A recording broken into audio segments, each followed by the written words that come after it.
E aí, gente, Enem Science aqui. A gente vai começar um novo curso sobre a história do pensamento econômico de Rothbard, como prometido. E o foco vai ser não somente mostrar o que Rothbard disse no livro em relação a isso, mas também ver as passagens de alguns autores, né? Não adianta somente a gente citar o que Rothbard cita. Então, por exemplo, Rothbard vai e fala: Aristóteles disse isso de economia, ou tal pessoa disse isso. Algumas vezes, em alguns autores, eu vou ir no próprio livro do autor e mostrar coisas, principalmente daqueles que eu já li, né? Que é mais fácil. Então, eu creio que isso é útil porque a gente consegue se aprofundar ainda mais. O Rothbard cita muitos autores, mas ele não se estende, né? Até porque ele fala de muitos, né? Em todos eles com pormenores, e a gente vai falar um pouco de alguns pormenores de alguns, né? Então, os livros que a gente vai usar como base são dois. Que é o primeiro volume, a história do pensamento econômico antes de Adam Smith, e depois os economistas clássicos, né? Então, essa é a ideia. Então, a gente tá no primeiro volume, obviamente, agora, né? O primeiro ponto que ele cita é sobre lei natural. E lei natural é um ponto muito importante. E não existe economia sem política. E economia e política não existe sem direito, né? Então, economia, política e direito são três coisas que são juntas, né? História também.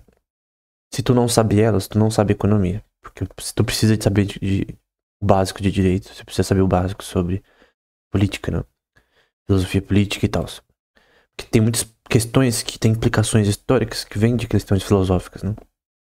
A própria Revolução Americana tem uma base filosófica também. Então, para os filósofos aristotélicos, né, a lógica não era uma disciplina separada e isolada, mas uma parte integralmente da lei natural. Lei natural, ela tem a visão normalmente predicada em Deus. Obviamente, Sócrates, ele tinha uma visão pagã, né? Ele pensava na teologia homérica dele como base para, entre aspas, Deus deles, né? E assim Cícero também, ele tinha a mitologia romana que ele usava como base para direito natural. Mas no fim, todos os autores,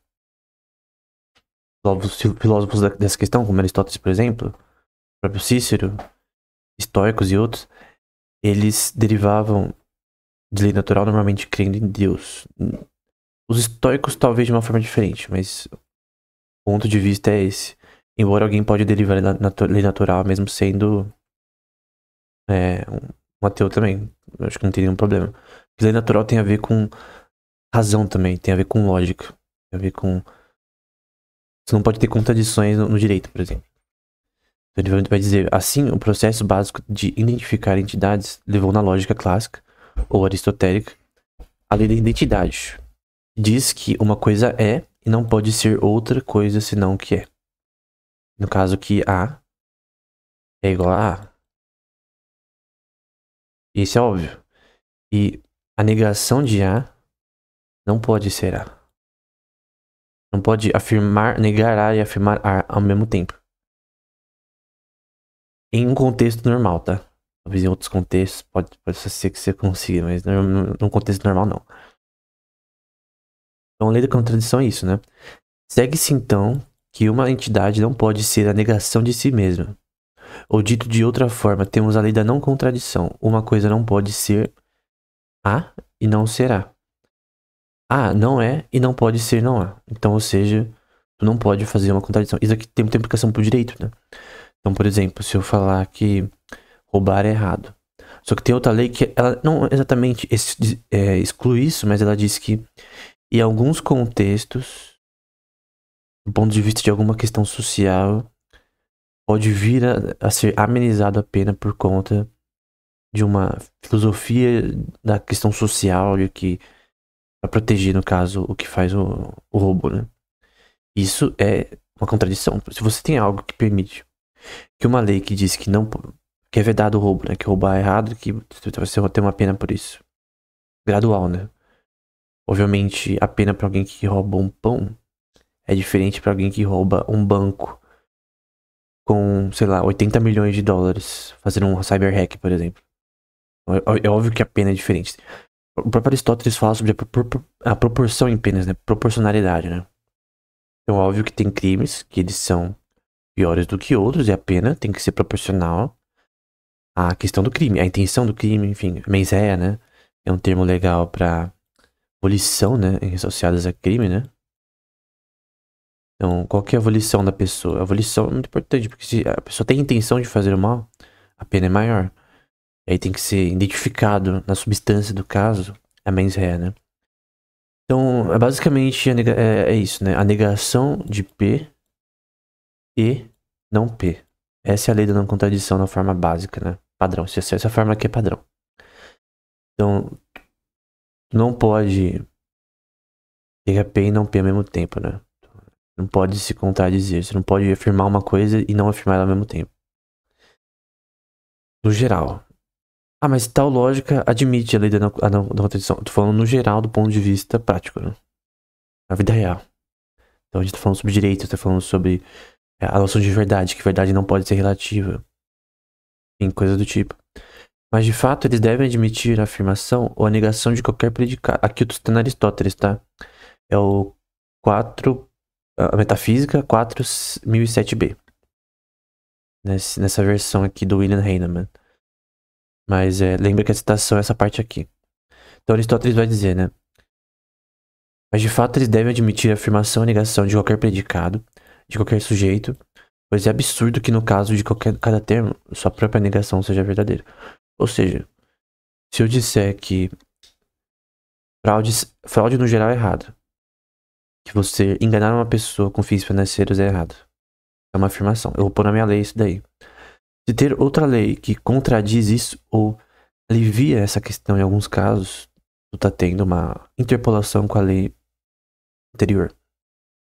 Na Constituição brasileira, por exemplo, tem uma parte, uma cláusula que fala sobre que uma fazenda, por exemplo, se ela não cumprir a sua função social, o governo pode tirar ela do dono.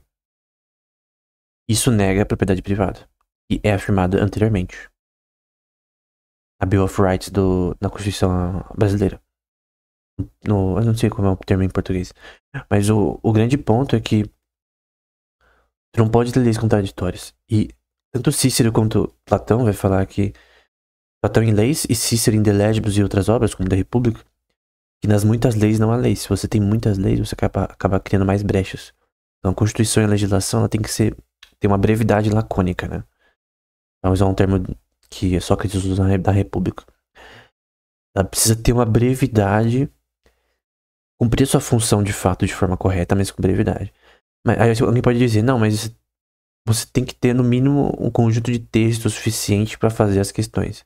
Eu tô falando de brevidade, não de não funcionalidade. Tu tem que ter a função que cumpre a lei.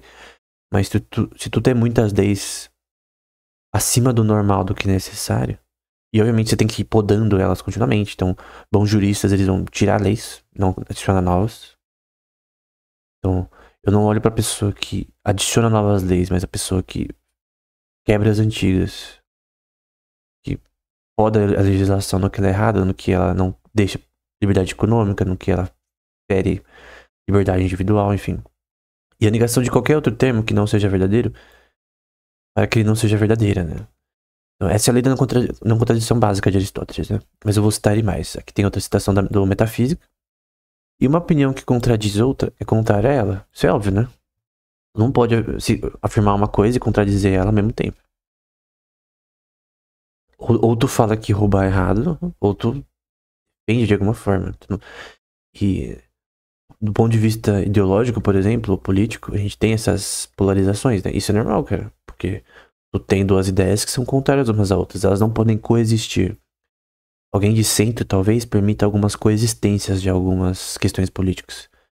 É alguém que fica em cima do muro. O termo que a gente usa também é hipócrita, né? O cara que ele diz, não sou de nenhum lado, mas no fim você não acaba aceitando os dois e fica virando uma bagunça. Tu vira um sofista, né? Acho que o melhor exemplo de um sofista na política é o cara de centro. Mesmo centro, esquerda e direita.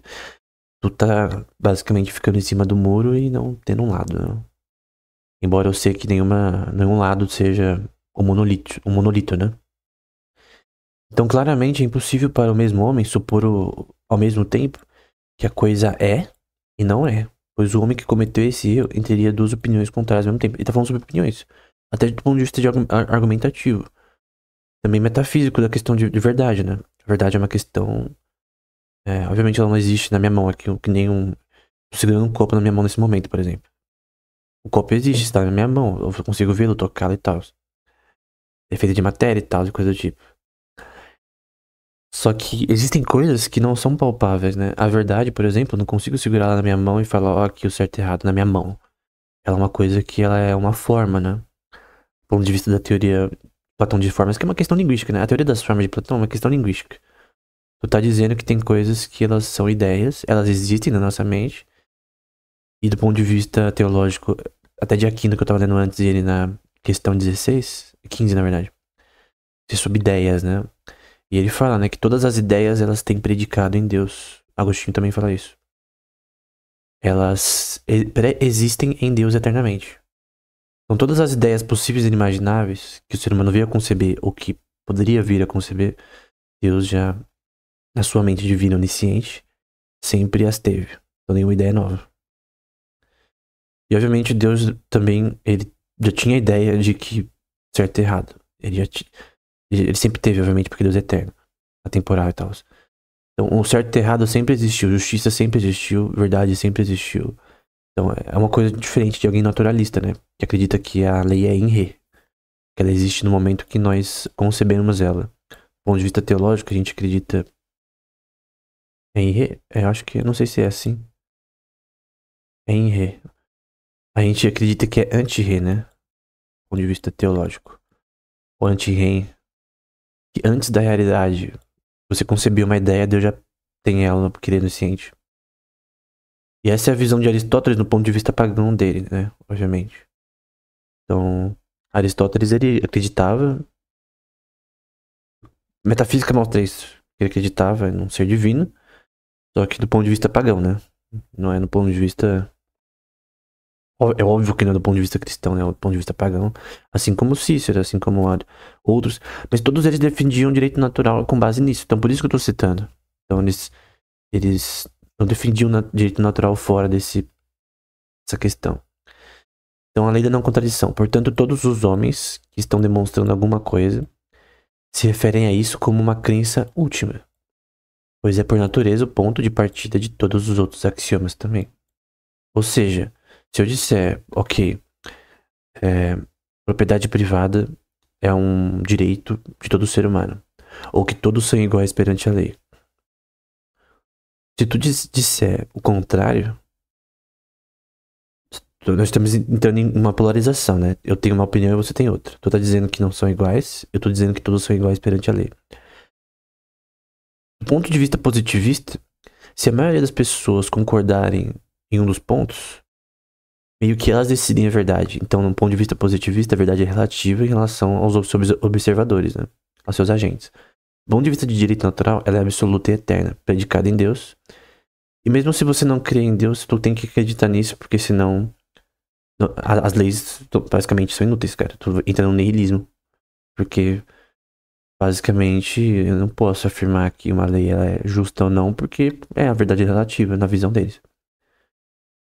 Então, até uma vez eu fui prestar pra teologia na Mackenzie, 2017, eu lembro que a redação era sobre isso, né? Sobre a relativização da verdade, né? E naquela época eu não sabia nada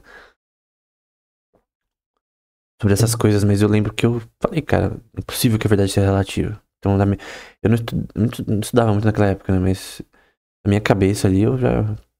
Óbvio que a verdade não pode ser relativa, senão, tipo, todo mundo faz o que quiser. Não faz o que quiser totalmente, mas no geral permite que elas fazem leis inúteis, imundas e hediondas, imorais. Então tem uma questão de moralidade na lei. Alguns positivistas dizem que não, mas na minha opinião, sim. O Fuller diz que tem essa relação de moralidade, por exemplo, enfim. E Aristóteles vai continuar nessa parte aqui, né? Há alguns, porém, como dissemos, que afirmam que a mesma coisa pode ser e não ser. E dizem que é possível sustentar essa visão. Então os caras, contra Sócrates, por exemplo, vai ter alguns que vão levantar essa questão de tipo, Sócrates dizia que você não pode se contradizer, né? Afirmar duas contradições e tá certo. Mas outros falavam, não, na verdade você pode ter duas proposições que são antagônicas, né? Que são contraditórias e afirmar as duas ao mesmo tempo.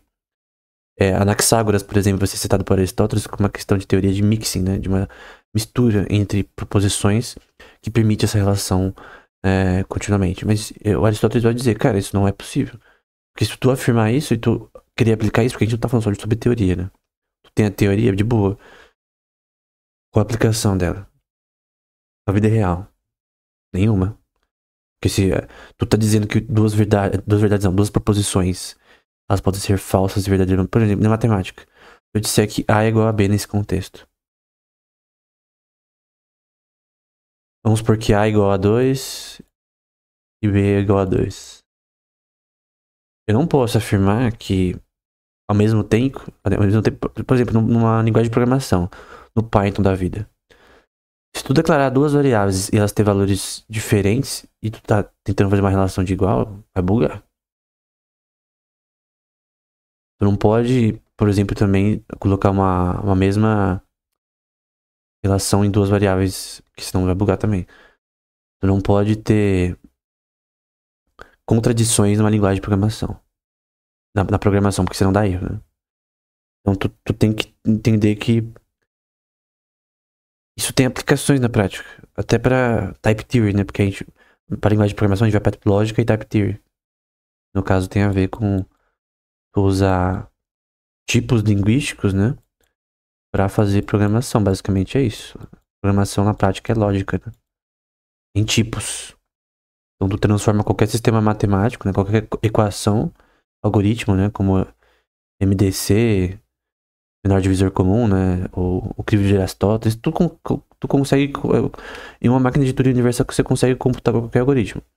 Só que a questão é que você não pode computar algo que é incomputável, que é ilógico, que é antagônico.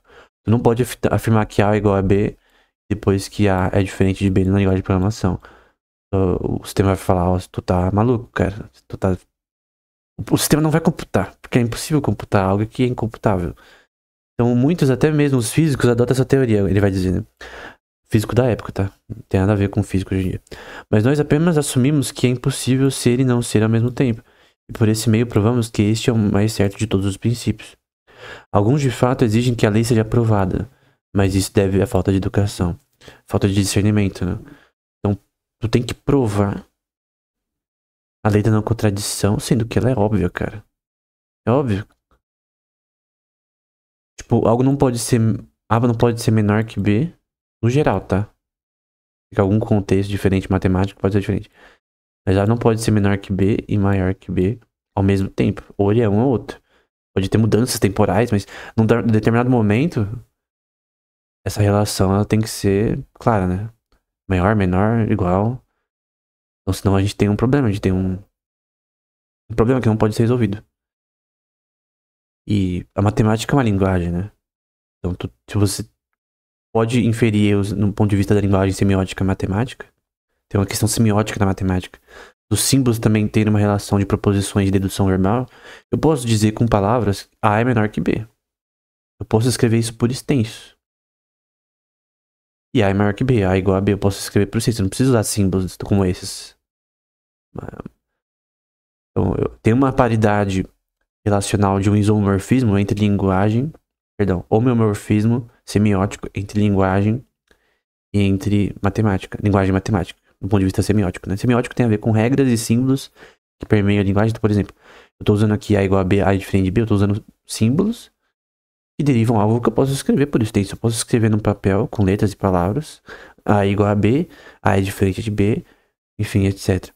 O grande ponto é que isso é aplicável não só para matemática e geometria, como o próprio Sócrates faz, então no curso de Platão, que a gente deu no canal, que eu dei no canal no caso, eu falei sobre essa questão de uma das obras que o Sócrates ele fala, que a geometria é a base dele para a noção de não contradição.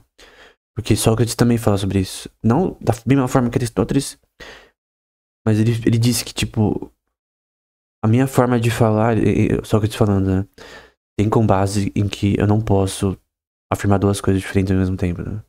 E eu tenho uma base na geometria para isso. O próprio Aristóteles disse. Eu citei isso no curso. É um ponto muito interessante. E o que isso leva, né? Qual que é a questão que a gente pode levar para nós, assim? Mas, de fato, eles devem admitir, os oponentes aqui, né? A afirmação ou a negação de qualquer predicado de qualquer sujeito. Pois é absurdo que no caso de cada termo, sua própria negação seja verdadeira. Então eu falo, por exemplo, uma zebra tem listras. É uma afirmação. Então, a zebra, então, para toda a zebra, Z, segue que ela tem listras, né? No caso, ela possui. Existe listras nelas. Ó. Vamos supor, existe listras nela. LI, por exemplo. Então, existe LI elementos que compõem uma lista, talvez. Se eu disser o contrário, que na verdade não existem listras numa zebra. Para toda zebra não existem listas, então eu tô fazendo outra afirmação. Só que você vai olhar para as zebras e vai dizer, pô, eu tô olhando para as zebras aqui, tô observando elas, eu tô vendo listras, cara. Como que você vai afirmar que a zebra tem listas e não ao mesmo tempo? Você diz que para toda zebra elas não têm listas, mas como assim? É claro que os acidentes, acidente é esse termo, né? Na zebra, o acidente, por exemplo, um dos acidentes da zebra, ela tem listas. Acidentes de Aristóteles também tem a ver com filogenética, né? Então você tem a diferença entre seres. Então você tem seres que eles têm homologias entre eles, semelhanças do ponto de vista estrutural, anatômico, genético e tal. Tem árvores filogenéticas que criam isso daí. Então tem árvores dos mamíferos, tem árvores das plantas, tipos de plantas, enfim. Tem árvores filogenéticas, né? Semelhanças entre seres vivos. Biologia, você estuda isso. E genética, né? Mas o grande ponto é que os acidentes definem o ser. Do ponto de vista linguístico. Porque o acidente é só um termo linguístico. Não tem nada a ver com filosofia, é um termo linguístico. Então tu não pode afirmar um acidente e outro acidente ao mesmo tempo. A pessoa vai olhar e falar, cara, você tá errado. Aí o cara fala, não, eu não tô errado. Na verdade, é uma questão de que a contradição. Não, tu tá errado, cara. Eu estou olhando pro animal aqui. Como ele tem listas e não ao mesmo tempo. É uma contradição lógica, né? E a negação de qualquer outro termo que não seja verdadeiro pra ela que não seja verdadeiro. Então é essa questão, cara. Tu não pode se contradizer. E dizer que tá certo, né? Então esse é o ponto da lei da não contradição. Extremamente importante pra direito natural. É a base do direito natural, né? Então, a verdade absoluta, sim, e eterna predicada em Deus. Isso não tira o fato que tu consegue fazer leis dinâmicas que se aplicam a todos os casos, mesmo na sociedade moderna. Então, mesmo que hoje você tenha coisas novas, como direito digital, direito de criptomoedas, direito...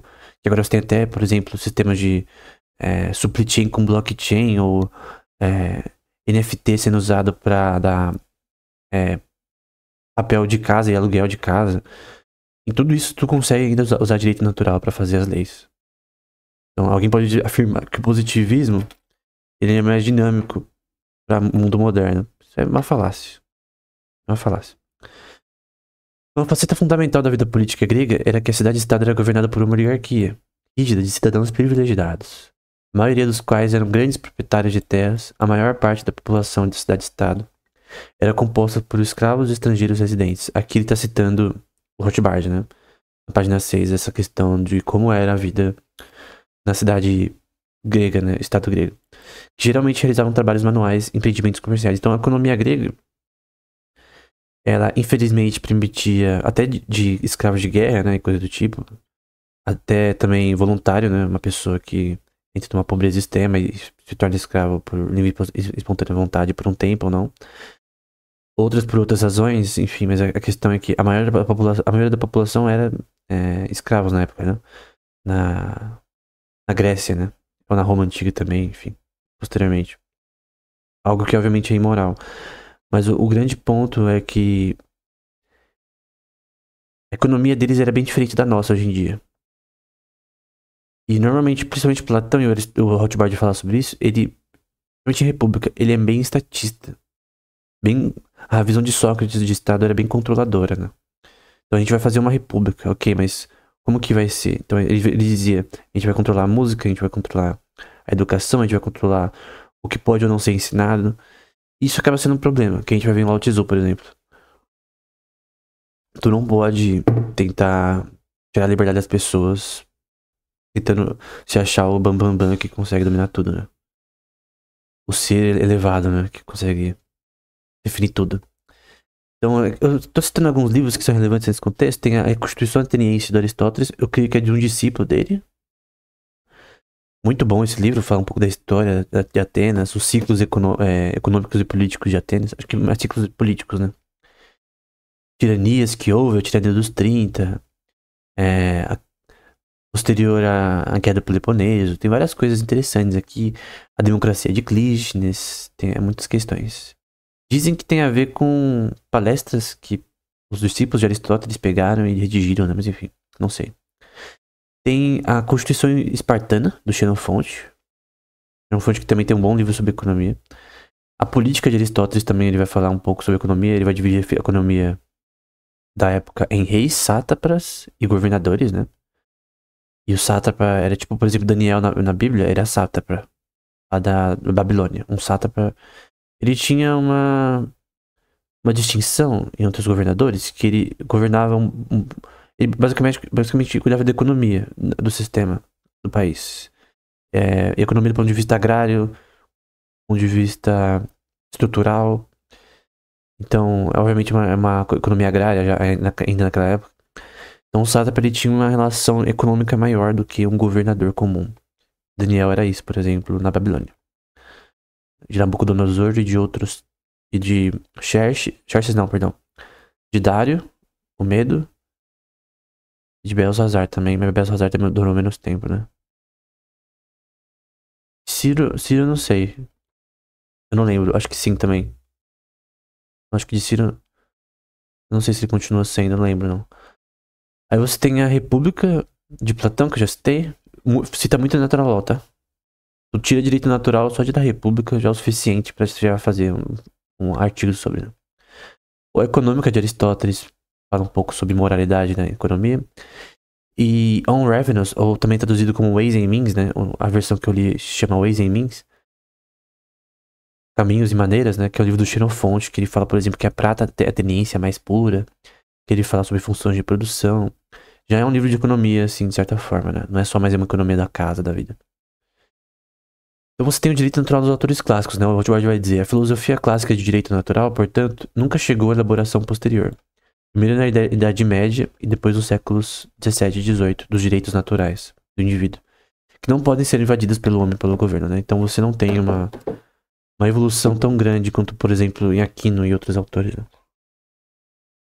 Outras obras relevantes que a gente pode citar é o De Legibus do Cícero, eu gosto muito desse livro. Principalmente a parte do final que ele cita uma constituição própria dele que é extremamente pequena. Na Roma Antiga você tinha as 12 tábuas, né? 12 tables. Que era meio que o código legal. Não era uma constituição, era o código legal basilar ali. A lei romana era bem estruturada. O Rothbard mesmo cita ela como uma base da lei atual.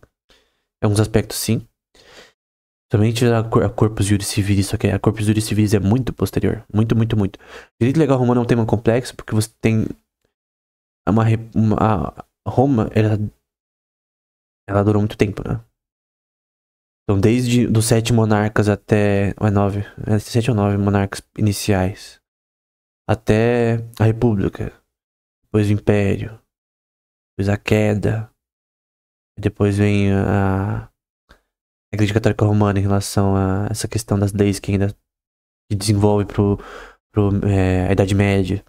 Tu tem uma diferença muito grande aí. E aí tu tem que estudar a história do direito legal romano em etapas, né? Tu não pode ler a Corpus Juris Civilis e achar que sempre foi assim, né? Então você tem a da República de Cícero, que é muito bom, e da Inventione. Em todas, algumas vezes ele dá uns pitacos de lei em De Inventione, porque ele era ele era advogado no fim, o Cícero, né? Um jurista também. Então ele fala muito sobre Natural Law. Na verdade, a primeira vez que eu vi Natural Law ser defendido de forma tão clara é em Cícero e nas Leis de Platão, que é outro livro dele, que é bem grande, né? É esse daqui, né? O Leis de Platão, ele defende isso categoricamente e defende que nas muitas leis não há leis, né? Então se você tem uma constituição muito grande, uma legislação muito grande, tu tá basicamente deixando brechas pra ferir leis, né? Por isso que eu digo, uma pessoa que coloca muitas leis acaba não tendo leis. Tu tá colocando brechas pra serem usadas contra a própria lei. Isso tudo permite que a própria lei seja usada contra a própria justiça. basicamente é burro, né? Tu tá fazendo uma lei burra. Existem leis burras, existem uma forma de você fazer política, economia burra. Ou, pra usar um termo mais acadêmico, seria melhor irracional, né? Tem ética no cômico, no livro 5 é citado Sobrenatural Law, de certa forma.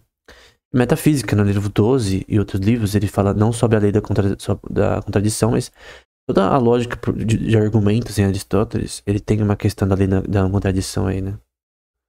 Então, como que você lida com pessoas que se contradizem, né? Pra você acabar com os argumentos dele, né? Então, na metafísica ele também fala sobre isso. No física também. Então, o Aristóteles também fala de lei natural indiretamente às vezes. Porque a lei da não contradição em questões com relação à lógica clássica, tu tem noções básicas que são importantes para direito. Embora você tenha uma lógica posterior que também pode ser aplicada. Lógica e direito tem uma noção, sim. Como eu disse, eu criei uma relação homeomórfica entre a matemática do ponto de vista semiótico e da linguagem natural, dedução natural. Embora eu sei que tem pessoas que discordam disso, né? Hesíodo agora, né? Eu vou citar Hesíodo bastante. Então, aonde ser o primeiro pensador econômico grego cabe ao poeta Hesíodo, segundo Rothbard, né? Um Boécio, né? Não é Beócio, não, é Boécio. Que viveu nos primórdios da Grécia Antiga, contemporâneo de Homero, em meados do século XVIII. Hesíodo viveu na pequena e autossuficiente comunidade agrícola de Ascra, a qual ele próprio se refere como um lugar lamentável, ruim no inverno, rigoroso no verão e nunca bom. Então ele era contemporâneo de Homero. Então ele foi o primeiro economista, Homero é o primeiro geógrafo, né? Segundo Strabo. E o primeiro grande poeta também. Segundo Sócrates, talvez. Segundo Ion, né? Que a gente viu o diálogo do Ion, que era um poeta... Poeta não, era um recitador de poemas gregos, né? Um diálogo com Sócrates. Eu não sei se exatamente Hesíodo foi o primeiro economista. Tô pegando o Rothbard como verdade aqui. Como o que ele tá falando que é certo, né? Eu tentei pesquisar um pouco. Eu não vi ninguém que seja antes dele, né? Que escreveu de fato algo sobre economia como o próprio Hesíodo. Ele vai falar não sobre economia, mas sobre administração. O Rothbard vai falar que ele foca mais em poemas do ponto de vista de economia escassa, como a relação de escassez na economia. Eu discordo, eu não creio que esse é o foco de Hesíodo, né? Então a obra de Hesíodo é Working Days. Platão cita essa merda quase toda hora. Tipo, toda hora ele cita. Sócrates cita Hesíodo pra caramba. Eu creio que Aristóteles também cita Hesíodo. Mas, tipo, Platão cita pra caramba. Normalmente citações de poetas, normalmente com alguma função, né? Didática, né? Então o que seria legal, eu pensei, né? Ao invés de somente falar, ok, o Rothbard fala do Hesíodo, porque o Rothbard não vai trazer essas passagens que eu vou trazer aqui. Por razão de ele tentar fazer um resumo, né? Então ele não tenta ser exaustivo no tratamento de cada economista, senão ele não quer terminar o livro, né? Talvez. Mas eu tenho tempo, então eu curto Hesíodo, né? Tem citações dele que são boas, e eu vou citar aqui o poema dele que não é grande, né? Então eu vou... Por exemplo, essa passagem aqui eu citei no curso de Platão, porque Sócrates cita numa certa passagem. É contra Protágoras, se não me engano, ou contra Hippias. Que ele cita essa passagem aqui de Hesíodo. E eu vou citar da forma padrão, né? Eu tô usando uma fonte aqui da Harvard University Press. E esse WD11 é a parte que eu tô citando. Bom, olheiro está zangado com olheiro e o artesão com artesão. Mendigo tem inveja do mendigo e o menestrel do menestrel. Principalmente o Sócrates ele vai dizer que essa passagem tem a ver com a teoria de relações, né? Então tu tem relações maiores entre oleiros, né? Aquele que faz os vasos e tal. Pra quem já assistiu Karate Kid, tem aquela parte do 3 que ele faz um vaso, né? Já tem uma visão aí. Já tem uma forma de usar argila e tal. Então, você tem uma relação de que as pessoas de profissões parecidas, elas têm relações uma com as outras melhores. No contexto linguístico de profissão, né? Então, alguém da área de TI, ela tem uma relação profissão similar ao outro da mesma área. Não exatamente da mesma parte de TI, porque tem muitas partes de TI. Mas acho que esse ponto foi feito, né? Só que Rothbard cita em relação a isso daqui. Não lembro se ele cita, na verdade, essa passagem. Em relação à divisão de trabalho, né? Eu acho que, principalmente Sócrates, ele cita a divisão de trabalho na República, né? De forma bem clara, no livro 4 pra frente. É citado, né? Que ele fala como que deve ser dividido o trabalho na cidade perfeita, né? Então, se tem essa relação entre trabalhos, né? Tem empresas, enfim. Ele vai dizer, pois os pagãos, né? Deus dos pagãos. Pois os deuses escondem dos homens os meios de subsistência. Que é um poema de Hesíodo, na parte 42. Caso contrário, vocês facilmente trabalhariam em um dia e o suficiente para se manterem por um ano inteiro, mesmo sem trabalhar. Ele está dizendo que tem um predicado divino no paganismo dele, né? Então Hesíodo era pagão, obviamente, assim como Romero. Então ele acreditava em deuses falsos que não existem, né? Que é tão real quanto Homem-Aranha. Mas ele está dizendo que na natureza você tem essa noção de que tu tem que se esforçar muito no seu trabalho para conseguir retorno, né? Agora, do ponto de vista bíblico, por exemplo, que é, no caso, de fato inspirado por Deus, né? De fato, é divino, né? A opinião. Em Gênesis, a gente vê que quando Adão pecou, posteriormente, Deus falou que maldita seria a terra por causa de Adão, né? Por causa do seu ato, e que cardos e espinhos ela produziria, e no suor teria que buscar seu pão. Então agora o ser humano que tinha uma vida fácil, né, em relação a arar a terra e pegar os mantimentos do próprio Éden com facilidade, agora para comer ele teria que ter um esforço muito maior, um suor no seu rosto. Então a terra seria mais frutífera na época do Éden, né? Que o Éden ficava ali permeando o rio Eufrates, Níger e Tigres, né? Acho que é isso. Ali perto do Golfo Persa. E, do ponto de vista bíblico, tá? Isso aqui é uma geografia básica que é citada no Gênesis. Então, obviamente não é como era na época. Então, a terra em si ficou desolada, né? Agora ele tinha que se esforçar, né?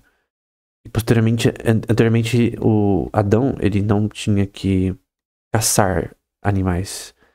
Posterior a Noé, normalmente essa é a opinião geral, que o ser humano começa a, de fato, caçar animais.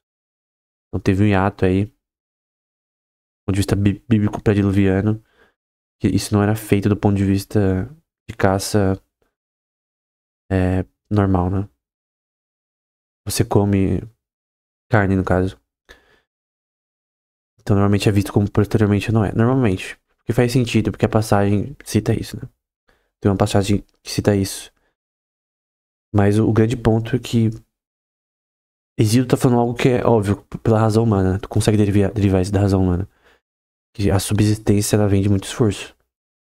Então, no 175, pois agora é verdadeiramente uma raça de ferro, e os homens nunca descansam do seu trabalho e da tristeza durante o dia, nem da morte à noite. E os deuses os castigarão severamente. Mas apesar disso, mesmo esses terão algum bem misturado com seus males, né? Então mesmo nesse esforço, tu consegue ter prazer em, de repente, sei lá, comer uma boa comida pra alguém que curte, né? Tu meio que se premiar pelo que você fez. Então, por exemplo, tu fecha um negócio que você ganha um retorno decente e tu comemora de repente. Ou tu consegue sustentar sua própria família, que é uma coisa, obviamente, boa, né? Obviamente. Então, ele vai demonstrar que esse é a felicidade do trabalhador, no caso, né?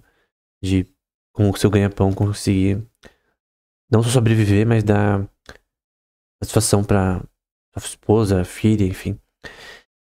E a prosperidade segue o justo, né? Na visão dele. Então ele vai dizer, do ponto de vista dele, né? Nem a fome, nem o desastre jamais assombram os homens que praticam a verdadeira justiça. Mas com alegria eles cuidam dos campos que são de toda a sua responsabilidade. Então é uma questão de virtude, né? A virtude, segundo Hesíodo, né? Porque até Sócrates vai falar de virtude homérica e virtude de poetas no geral, né?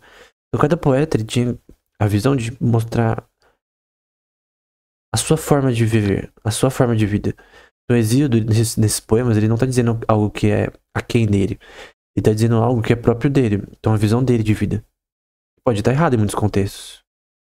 Então, por exemplo, Hesíodo, numa certa parte desse poema que eu não cito, ele fala sobre que se alguém te fizer mal, se tu faz mal também ao dobro pra pessoa. Algo que eu penso como imoral, né? Até biblicamente é imoral. Então aqui é uma visão dele, uma visão pessoal dele. A gente pode filtrar se é boa ou não. Então a terra lhes dá provisões e abundância, e nas montanhas o orvalho produz bolotas no topo e abelhas no meio, né? Então, pra pessoa que faz injustiça, tudo vai dar de errado, né? Ele tá dizendo que não tem como ir bem pro injusto. Mas normalmente a gente pensa, pô, mas tem tantas pessoas ricas que praticam imoralidades terríveis, né? Porém, eu creio que a visão do próprio Hesíodo é que isso dá podridão nos próprios ossos, né? O termo que ele vai usar. Então, por mais que ela pode ter uma pessoa que tem uma vida financeira abastada e tal, se ela faz isso desonestamente, se for honestamente, normal, mas se ela fazer isso desonestamente, o mal em si que ela faz já é o seu galardão, né? Já é o só podridão dos ossos, né? Que seria uma metáfora para algo que a sua vida já é ruim em si mesma. Alguém desonesto, alguém que rouba, alguém que trafica, alguém que faz o mal, de fato, alguém que é um estelionatário, alguém que aqueles vendedor de curso que no fim não ensina nada, promete riquezas, mas no fim não dá nada. É basicamente sofistas, né? Então, essas pessoas que ganham dinheiro pela injustiça, por mais que elas vivam financeiramente bem, elas já são, por elas serem desonestas, né? Elas já têm o mal em si mesmas, né? Por mais que elas não saibam, talvez, né? Então, no 300 e 305, né? E o Rothbard cita isso daqui, tá? Ele não cita a passagem, mas ele diz que o Hesíodo ele fala sobre economia até o 380 e pouco. Os versos, né? Na verdade, eu acho que ele fala até posteriormente. Eu vou citar também. Mas ele não cita essas passagens. Ele fala também contra a ociosidade, né? Tanto os deuses quanto os homens ficam irados com o homem que vive ocioso, né? Alguém que não faz nada, no caso. Pois a natureza, ele é como os zangões. Zangões no ponto de vista de abelhas, é basicamente um macho que, em certo momento, ele sai da colmeia e fica tipo andarilho, né? Os zangões sem ferrão que desperdiçam o trabalho das abelhas, né? Comendo sem trabalhar, mas seja o seu cuidado ordenar seu trabalho corretamente, para que na estação certa seus celeiros possam estar cheios de provisões. Então ele tá dizendo, tu tem que se esforçar pra o seu ganha-pão gerar sua própria subsistência. Então, tem até um termo bíblico, né? Aqui é a visão dele, pessoal. Pega a visão de Hesíodo, não nem como ponto de vista de poema pagão, né? Mas do ponto de vista da opinião dele, cara, a opinião dele. Naquela época, isso de 700 anos antes de Cristo. Mas do ponto de vista bíblico, tem uma passagem que fala que aquele que não trabalhar, que também não coma, né? Que é uma passagem de Tessalonicenses, segundo Tessalonicenses, se não me engano. Então aquele que trabalhar também não coma. Então o próprio Paulo, ele, além de ser pregador e escritor, ele era um acadêmico, né? De certa forma. Ele fazia tendas, né? Então ele tinha um trabalho próprio, né? Então, no caso, esse é o ponto, né? Só que às vezes tem um ponto, né? Que às vezes, no âmbito de você criar uma empresa, ela não vai te dar retorno na hora, né? Então alguém, por exemplo, compra uma fazenda, gasta milhões nisso, né? Vamos supor, comprou uma fazenda de valor de 3 milhões. Pra dar retorno isso vai demorar, cara. E às vezes, o empreendedor, ele vai demorar muito tempo pra fazer sua empresa dar certo. Às vezes ele vai perder dinheiro nesse momento, né? Mas eu acho que a esperança do empreendedor, até se você vê o MES, né, que é o livro do Rothbard, que é o Homem, Economia e Estado, tem essa questão que o empreendedor, ele tem essa relação de ele busca os bens futuros sacrificando os bens presentes, né? Então ele usa dinheiro na sua empresa, ele gasta capital, porque ele sabe que por mais que ele tá gastando capital com perda no momento, ele crê que em ganhos futuros. Então alguém que compra uma fazenda, ele não compra pra ter prejuízo, né? Só que o lucro que ela vai gerar pode vir demorar anos pra pagar o investimento. Cuidado, né? Alguém que compra um restaurante. O investimento não se paga na hora. Então tu tem que pagar os juros do empréstimo que você fez. Então tu tem que fazer várias coisas se o restaurante não for seu. Tu tem que pagar, senão eles te tomam o restaurante. às vezes, não faça isso, tá? Mas tem pessoas nos Estados Unidos que eu já vi que colocam colateral a casa, né? Como pro empréstimo, né? Então, caso o restaurante não funcione, né? Tem um. O hotel, acho que não, é. O Pesadelo na Cozinha da versão do Estados Unidos, né? Tem uma parte que mostra isso daí, né? Uma mulher, ela comprou um restaurante. Só que pra comprar, ela pegou um empréstimo. Ela trabalhava lá antes, né? Ela pegou um empréstimo com o colateral da sua casa e da sua mãe, eu acho. Isso é muito ruim, cara, porque às vezes o restaurante não dá certo. E aí, cara, tu vai perder as duas casas, cara. Então, tu não pode pôr como colateral uma casa, né? Talvez um carro sim, mas casa não, cara. Isso é burrice, porque um restaurante, por exemplo, é uma coisa muito difícil de você fazer dar certo. Mas o grande ponto é que o empreendedor, ele sempre tem um risco, né? E o risco, ele... Por isso que o empreendedor, ele tem até uma visão de até trabalhar 7 por 1 às vezes, porque ele tem que fazer aquilo dar certo. Então ele vai gastar mais horas trabalhando do que um ser humano normal.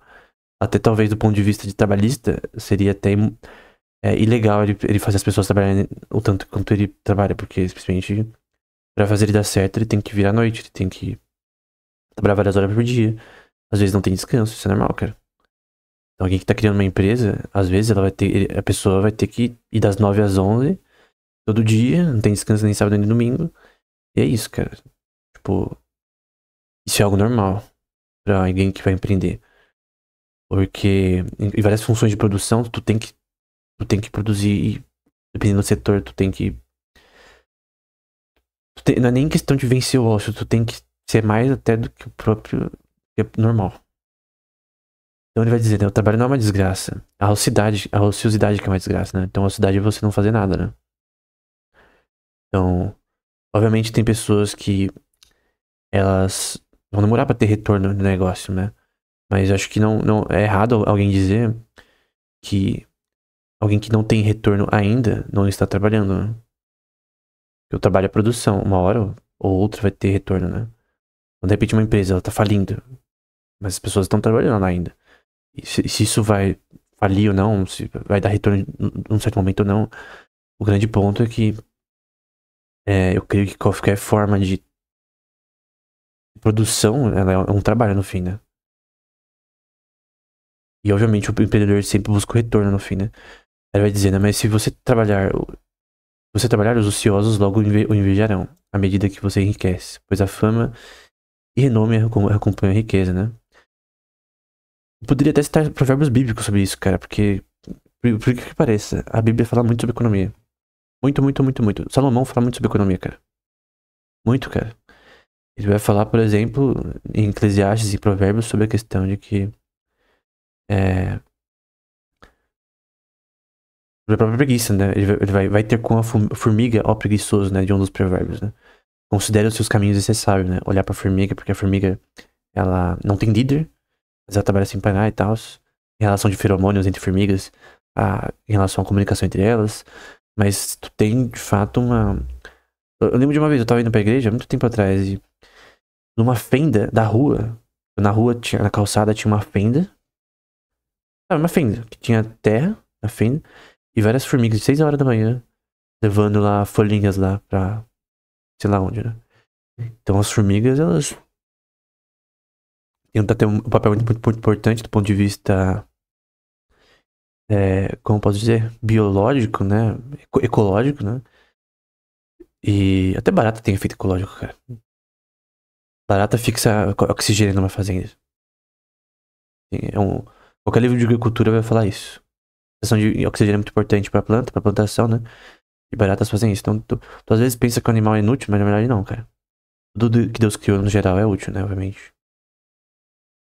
E aí ele vai falar sobre a propriedade privada, né? E seja qual for sua sorte, o trabalho é melhor pra você se você desviar sua mente equivocada da propriedade de outros homens para o seu trabalho e cuidar do seu sustento, como lhe ordeno. Teve um certo cara, né? Um debate com o Miorin que disse que propriedade privada não existia é uma coisa recente, né? Há uns 2, 3 séculos atrás, que não existia no período grego antes. Cara, tu tá vendo Hesíodo 7 séculos antes de Cristo, falando sobre propriedade privada. Então, tu tem que atentar pra sua própria propriedade e não dos outros. Então, tu tem que ter a sua própria propriedade privada, no caso. E tu não pode, simplesmente, obviamente, roubar, né? Essa passagem, por exemplo, pode ter a ver com roubo. Tu não pode roubar o que é dos outros, porque isso é, obviamente, imoral e injusto, né? Então, em Êxodo, tu já vê propriedade privada. Ele fala também sobre a honestidade no trabalho, né? A riqueza não deve ser tomada. A riqueza dada por Deus é muito melhor. Pois se um homem toma grandes riquezas violentamente à força, ou se as roubas pela língua, como muitas vezes acontece quando o ganho engana o senso dos homens, e a desonra atropela a honra, né? Então, ele tá dizendo aqui, tu não pode roubar, obviamente, tu não pode ferir a propriedade do seu próximo, a liberdade do seu próximo. E ele tá falando também pela língua, às vezes pelo engano, né? A pessoa consegue enganar as outras para ter retorno financeiro. Como é os vendedores de cursos. Eu tô falando de vendedores de curso, daqueles cursos que não ensinam nada, que tipo, né, metem riqueza, tá ligado? Como já tem muitos vídeos. Obviamente, tipo, por exemplo, eu sou uma cria de cursos online, cara. Só que de universidades, né? No Coursera, né? De Sport.org, Future Então, tudo que eu aprendi inicialmente, durante anos, né? Foi através de cursos que são oferecidos por universidades e que são online e que são muito bons. Eu não tô falando do cara lá, do influencer que tá vendendo um curso de sei lá o que. Falando de cursos feitos por universidades e que ensinaram economia, me ensinaram física. Então eu aprendi física com o curso da universidade, livros, né, da Universidade de Stanford do Leonard Susskind. Então, Theoretical Minimum, por exemplo, e outros. Eu fiz cursos sobre física também no edX.org. E deu um padrão ali suficiente para depois eu ler livros. Então, sem o curso eu não conseguiria aprender, ler os livros, porque o curso ele te ensina de uma forma muito mais clara, professor, né? E eu pessoalmente penso isso, né? Que sem eu ter, de fato, estudado com professores, né? Eu não conseguiria aprender. Principalmente matemática. Então, o grande ponto é que eu tenho pessoas que ganham isso de forma honesta e desonesta, né? Tem pessoas que fazem dinheiro de forma honesta e desonesta. Tu não pode fazer isso. Isso é imoral, cara. Isso é podridão pros seus ossos, cara. Como que você pode viver? Não tem a questão de casa de apostas, por exemplo. Como você pode viver ganhando dinheiro à custa dos outros, né? Do ponto de vista moral, contra a sua própria consciência, cara. Como que tu pode viver consigo mesmo, né? Claro que tem pessoas hoje que não tem nenhuma moral. Sempre foi assim, né? Sempre tem pessoas que não têm moral, mas mesmo assim, cara, tu tem que ser honesto. Tu tem uma empresa, paga o seu funcionário direito. Se você vai demorar o salário, diz que você vai demorar o motivo. Porque ele. Assim, eu acho errado, por exemplo, algumas vezes que a, a pessoa que no caso era minha chefe, tinha um momento que ela não pagava no dia e não avisava o porquê. Tipo, se não paga no dia, não tem problema, cara, mas tem que avisar, ó, eu tô fechando algumas coisas ali, daqui a 2 dias eu pago, tá? Acho errado que você sai da empresa e você não pergunta por vergonha, né? Pra não ser chato. Mas às vezes tu tem que até se impor pra você falar, cara, ó, tem que pagar no dia, né? Então, quando que vai ser? Tu não pode, como, como empresário ou empresária, ser uma pessoa que acha que o seu funcionário é um escravo, né? Pelo contrário, é um assalariado que tu tem que ter uma moral também com a pessoa, né? Honestidade e tal. Então, que o salário prometido a um amigo seja fixado. Mesmo que seu irmão sorria e consiga uma testemunha. Eu, por exemplo, tinha, pros meus livros, eu pagava uma revisora, né? Eu sempre falava, ó, vai ser tanto, eu pago 50% antes e depois eu pago o resto. É assim.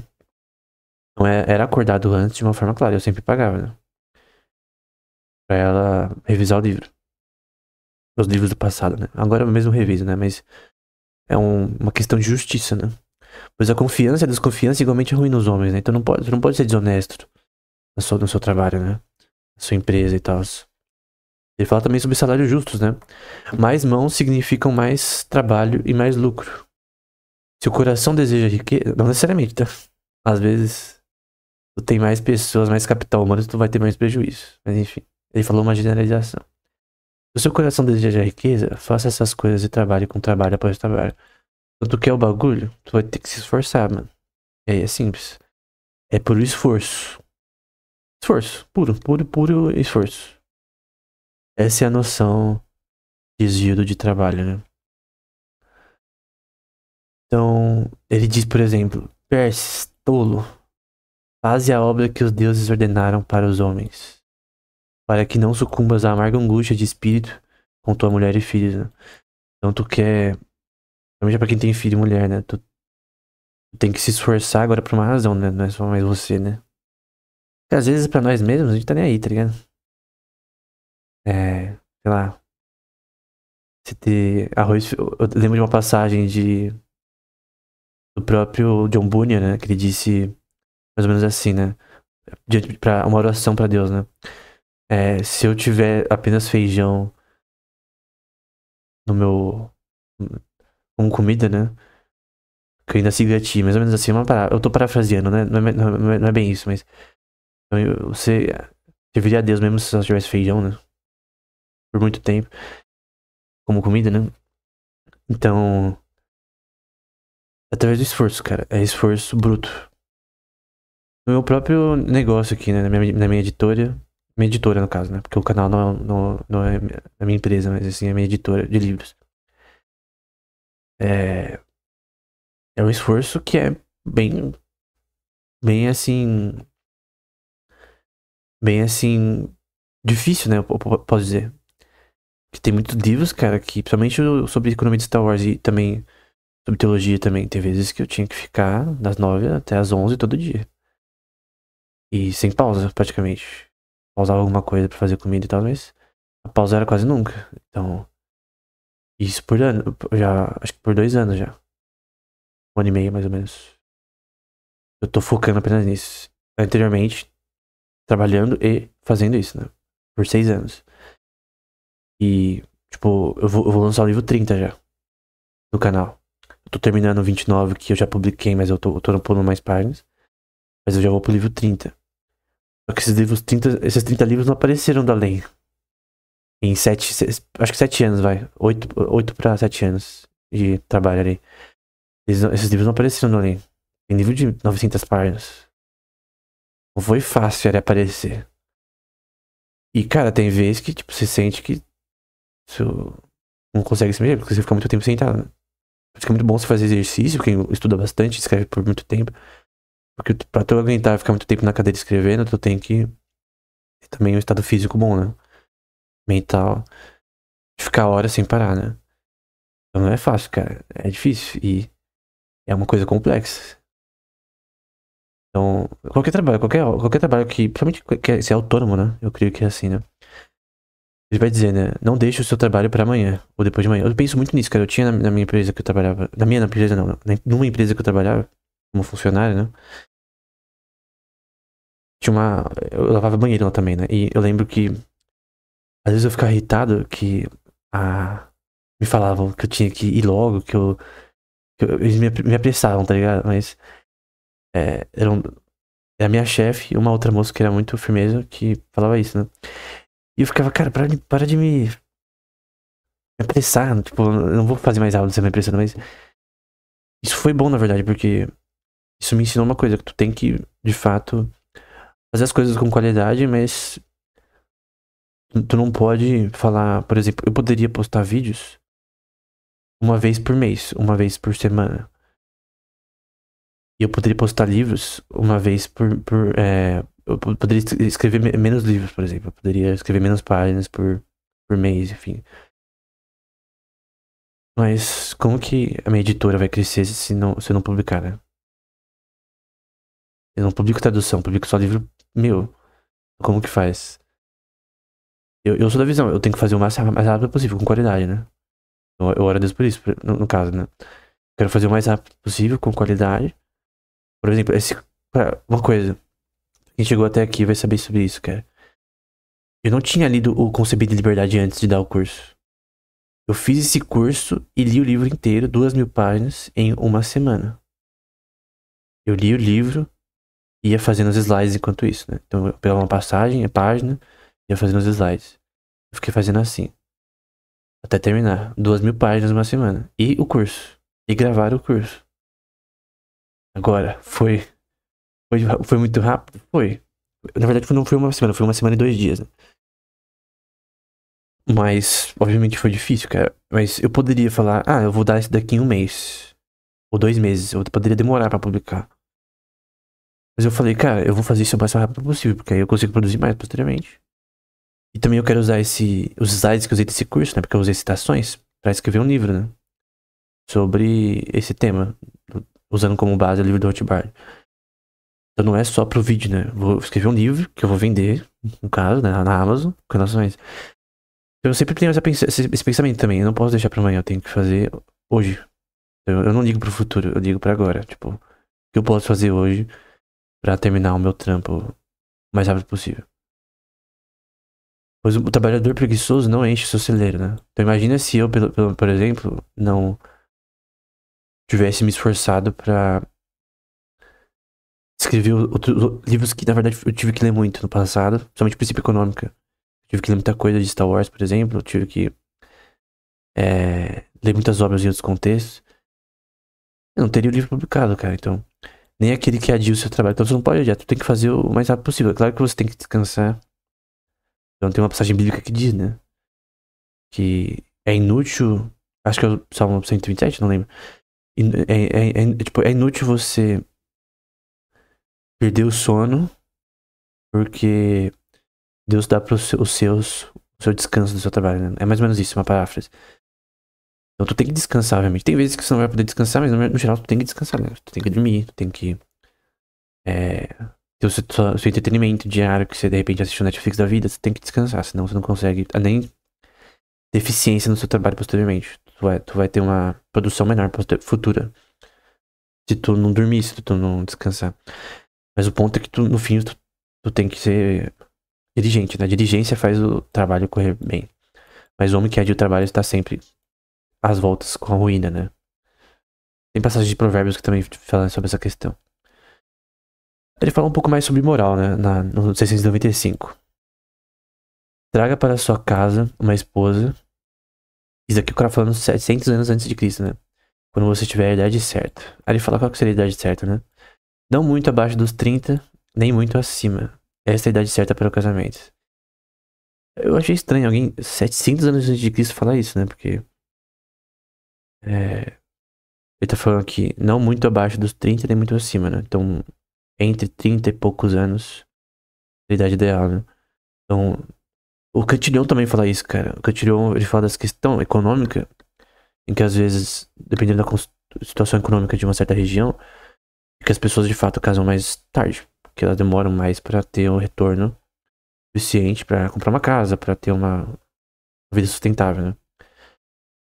E normalmente as pessoas pensam que você tem que casar logo, né? Mas eu creio que essa passagem ela é correta, na minha opinião. É a opinião dele, né?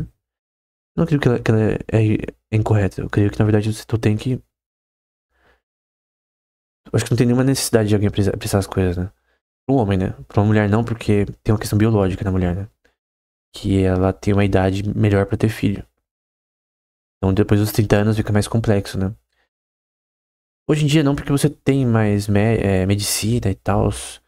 Mesmo assim, mesmo com a medicina atual, é melhor antes dos 30 tu ter filho. Então, pra alguém que quer casar e ter filho, pra uma mulher, no caso, seria melhor ela casar mais cedo, né? Então, desde que a sua esposa seja adulta por 4 anos e case com ela no quinto. Essa é a visão dele, né? Então, com uns 20 e poucos anos, né? Possível com uma virgem, né? Para que você possa ensiná-la a ter os bons costumes, né? Então, eu também, obviamente, creio isso também. Ponto de vista cristão, no caso, aqui é a visão dele, né? Mas, ponto de vista cristão também é essa visão. Não necessariamente, né? Mas, se possível, né? Não, acho que não tem nenhum problema, né? Então, eu vou até escrever aqui, porque falar, de repente o YouTube me quebra. Pronto, ó, falei, eu mandei a brava aqui. E principalmente caso isso com alguém que mora perto de você, ele falou também. Mas cuide bem de si e certifique-se de que seu casamento não seja motivo de piada. Isso aqui vai muito pra. Eu vou pra outra parte, né? Mas é social network analysis, né? Social Network Analysis é uma teoria matemática aplicada para relações sociais entre pessoas. E eu lembro de um Paul Bloom, que ele é um psicólogo, que eu aprendi psicologia basicamente com ele, fazendo o curso dele. Ele fala sobre como em Social Network Analysis, em estudos nesse sentido, experimentais, normalmente, de fato, as pessoas tendem, no geral, mas não necessariamente, a ter conexões com pessoas entre nodes, que seriam pessoas, do ponto de vista de namoro e casamento, normalmente com pessoas próximas delas. Na área da circunferência de onde elas moram, né? Tem exceções à regra, mas no geral, você tem normalmente namoros e casamentos normalmente com pessoas que são do seu trabalho, da sua faculdade, perto da sua casa, enfim. Enfim, pois um homem não ganha nada melhor do que uma boa esposa e novamente nada pior do que uma má esposa. Uma alma gananciosa que queima seu homem sem fogo. Aí tem uma passagem bíblica que diz, né? Que em Provérbios, né? Que é difícil ter uma mulher rixosa em casa, né? É como água que desce do telhado, né? E goteja sem parar. Tem uma passagem de Provérbios de Salomão, né? Falando sobre essa questão, por exemplo. Qual que é a conclusão que ele tem? Feliz e afortunado é o homem que conhece todas as coisas e faz seu trabalho sem ofender, aqui na visão paga dele, os deuses imortais. Que discerne os presságios dos pássaros e evita a transgressão. Então evita fazer o que é mal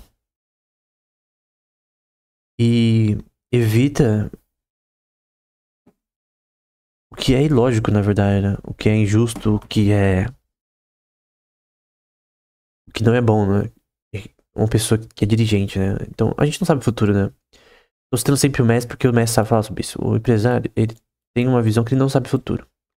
Ele sacrifica os bens presentes, ele não gasta agora pra gastar no futuro.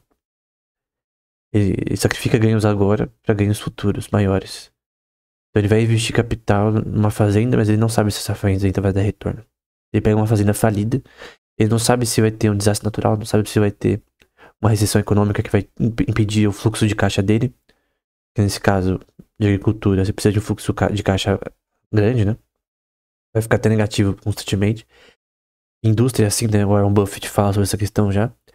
Mas o grande ponto é que tu tem que ter uma noção de... ter uma ideia. Não sei se vai dar certo, mas... tem que fazer dar certo, cara. Então, empresário bom é aquele que vai... simplesmente fazer o máximo possível, sem... se precisar, ele não vai descansar em certo momento pra, de fato, terminar. A obra que ele quer terminar, seja um curso que vai ser vendido de forma justa e honesta, né? De um termo que seja honesto. Seja num livro, seja numa empresa, num food truck, ou num restaurante, ou no que for. Eu creio que essas conclusões que Isidro deriva são necessariamente boas, né? E a gente vai pra Demócrito, mas eu acho que eu vou dar uma pausa aqui. Então, eu achei melhor parar aqui. Eu pensei, na verdade, em dar essa aula direto até o slide 83, porque como já deu uma hora, em vez de dessas 2 horas de aula, eu vou separar aqui, acho melhor. E aí eu vou fazer a parte 2. Pra até as pessoas verem uma forma mais pausada e tal. Então, na próxima parte a gente vai até a Lao Tzu, né? Então, é isso.